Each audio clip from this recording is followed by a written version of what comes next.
enmity or enemy. Um, like it looks like man and woman were given more power over this enemy because they can bruise his head, but he's a real enemy and he can hurt you. And like a snake, even if he just nips at your heel and gets that poison in you, unless you figure out a way to extract it real quickly, you could be done. Like he does have the power to take you down, even if it's like Achilles' heel, I guess. Like you could be a strong warrior, but suffer the fate of Achilles' heel, right? Whereas just the arrow in the heel took him out. All right, that's how I read that. Interesting. Unto the woman he said, I will greatly multiply thy sorrow. So now it's going back up. He strikes. God puts his curse and he pronounced his pronouncements on Satan or the devil, in this case, the serpent. And now he's going back up the ladder. Like, okay, now we're gonna go back with the in the order that we went down, and we're gonna go back up and make some more pronouncements. Looks like unto the woman he said, I will greatly multiply thy sorrow and thy conception. Wow, this is tough to read. In sorrow thou shalt bring forth children, and thy desire shall be to thy husband, and he shall rule over thee. Oh, what does that mean? People can read into that and, you know, rule. What does it mean to rule? Is that like, oh, I'm lording it over you? Like I'm everything you say, everything I say, you must do, woman. What is this? Like, how do people receive this word? Like, this is how it was meant to be. God said it so. He ordained this way for you to suffer when you have children and for the man to be the ruler or the head or, you know. So there's a pattern here, another pronouncement. Goes on and says, and unto Adam he said, because thou hast hearkened unto the voice of thy wife. Wow. So now it's Adam's turn. Okay. Here's your punishment, buddy. And has eaten of the tree of which I commanded thee, saying, thou shalt not eat of it. Cursed. Cursed. I don't know why I'm getting emotional reading this, man. This is my older years. I'm just starting to see a lot of this stuff. Thou shalt not eat of it. Cursed is the ground for thy sake. In sorrow shalt thou eat of it all the days of thy life. Wow. For those of us who thought we were meant to just avoid sorrow in this life, think again, man. Read this. Read these pronouncements.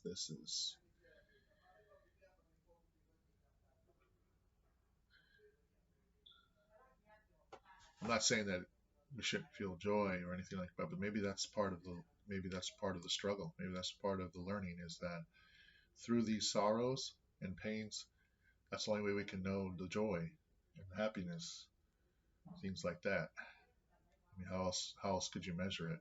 How would you know what it means to be happy if you've never been sad, or what does it mean to be sad if you've never been happy? So interesting. But the days of thy life. So what does this mean? It means now there's a time limit on the life. Like before, it doesn't seem like there was one, but now there is. Like those days will come to an end. Thorns also and thistles shall it bring forth to thee, and thou shalt eat the herb of the field. In the sweat of thy face shalt thou eat bread till thou return. Here he goes. Return unto the ground, for out of it was thou taken. For dust thou art, and unto dust thou shalt return. So you go back full circle. Go back to where it all started. And Adam called his wife's name Eve because she was the mother of all living. Unto Adam also and to his wife did the Lord God make coats of skins and clothe them. So interesting here. He not only did, well, they made some little fig leaf thing. Um, God actually tailors some clothing for them. I never thought about that. Like, what kind of clothes did he make? How did he make these clothes? Usually, when it says coats of skins, that implies animal skin, right? That would imply that these animals' lives were taken to create these clothes. There's a lot that could be taken out of that right there. Um, in terms of how this happened, um, would that mean that God had to take the lives of these animals to create this clothing? I mean, he could create clothing out of dust, we know that, but it's just the way it's said. It said here that it was coats of skins. Skins of who? Skins of what? Not who, but because we only know there's two here. There's two humans, but skins of the animals? Hmm. That would be an interesting story to tell in a certain way, in a kind of like I have a vision of how that story could be told that relates to everyone, relates to a father that has to do something that he didn't want to do to teach a lesson. He had to kill some animals. Maybe they had to watch to see that there's a price for every choice we make. Hmm. And the Lord God said, behold, the man is become as one of us to know good and evil. Again, here's the one of us again. Comes back to this. Has not become like me or I, but one of us. Who's the us? To know good and evil. And now lest he put forth his hand and take also of the tree of life and eat and live forever. Therefore, so in order that he doesn't live in this state, I guess, like I guess they could just turn around, you know, looks like these laws have that govern this setting are irrevocable laws, maybe. Like, hey, there's this other tree. If you eat it, you'll live forever. So then the temptation would be just like, once you gain knowledge and stuff, you're like, oh, you know what? Instead of just three wishes from the genie bottle, let's do the unlimited wishes wish, right? Because then I'll have as many wishes as I want. I'm not limited to three wishes.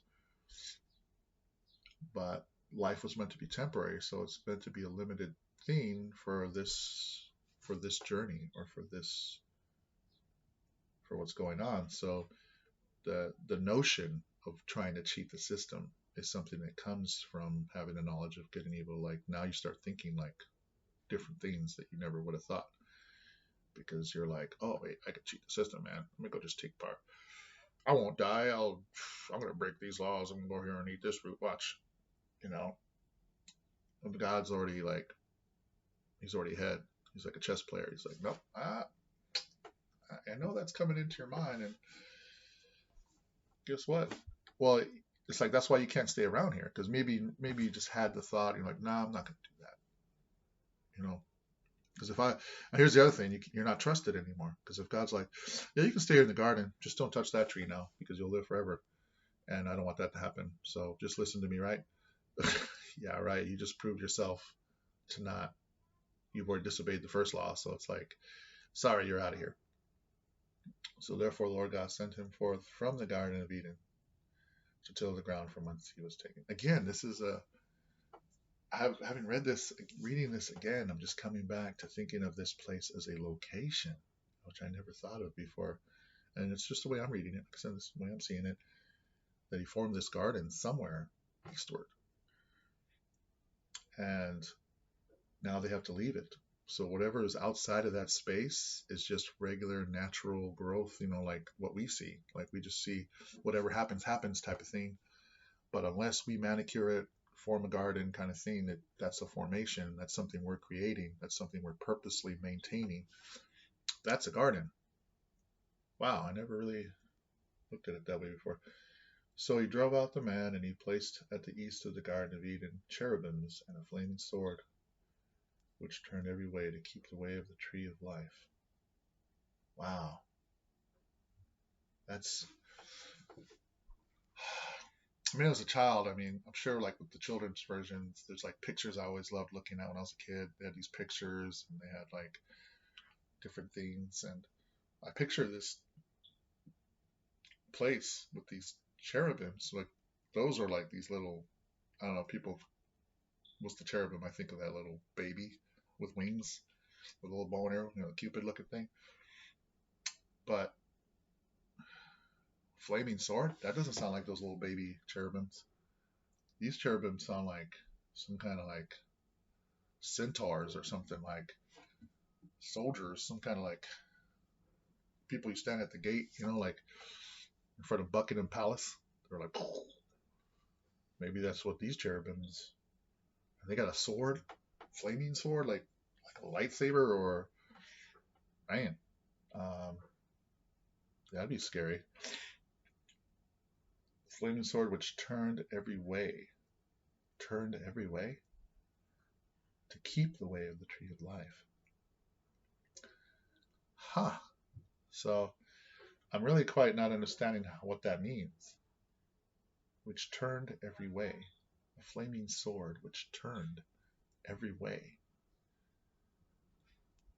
Uh, turned every way. Like it's turned. I don't know. I'm just the way it's written, and the way I'm reading that. I, you could just take it for what it is. That there's these sentinels called cherubims with a flaming sword. As to how many there are, if there's, when you say every way, does that mean every single spot is taken to where you're like, there's no way in? Like you can sit there and come up with a master plan to try and find an entry point into this garden so you can take part of the tree of life, and it ain't happening because these flaming swords are everywhere. So, you know, just curious. Anyways, I had fun reading this chapter. Um, that's it, man, for day 3. Simple. This was a nice chapter. Enjoyed that. We'll just keep this going, man. One day at a time. See y'all tomorrow.